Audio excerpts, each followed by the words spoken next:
Hello everyone, welcome back to Teaching Tuesday. My name is James Hutchison and I'm out on the chipping green again to help you work on your pitch shots. Okay, so a pitch shot and a chip shot are two different shots, and a pitch shot is very, very useful when we want the ball to land on the green and stop pretty quickly. Okay, so I'm going to teach you the correct setup and the correct technique to hit really nice pitch shots, hit them high up in the air and have them stop on a dime.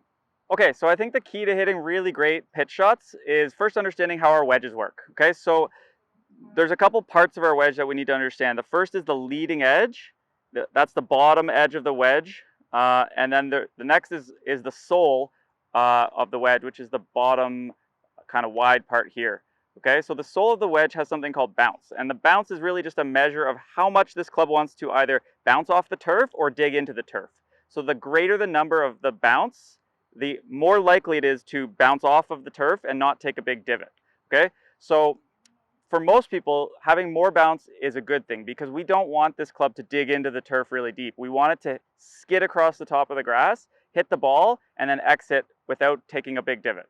Okay, that's going to give us the best chance for consistent pitch shots. So when we set up to hit this shot, the biggest factor that's going to determine whether we can use the bounce on our wedge properly is our handle position. Okay, if we push the hands forward like you would in maybe a chip shot, then the leading edge is going to be lowered down and the leading edge is going to hit the ground first. That part of the wedge is going to want to dig into the grass, and we're going to take a big chunky divot and possibly kind of lay the sod over it if we hit it a little fat.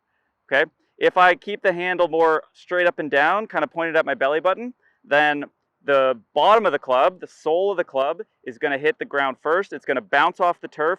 You're going to collect the ball at the bottom and you're going to get a nice shallow divot or even just kind of a brushing of the grass, which is going to create much better contact. Okay, so when we're setting up to this shot, the most important thing, as I just said, is to not lean this handle forward like we're hitting a chip shot, okay? So the ball is going to go in the middle or even a little bit forward in my stance, and the butt end of the club is just going to point at my center, right at my belly button, okay?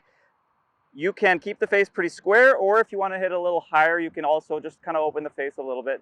You don't need to get crazy with it, okay? So from here, you can hit a lot of grass. You can hit behind the ball.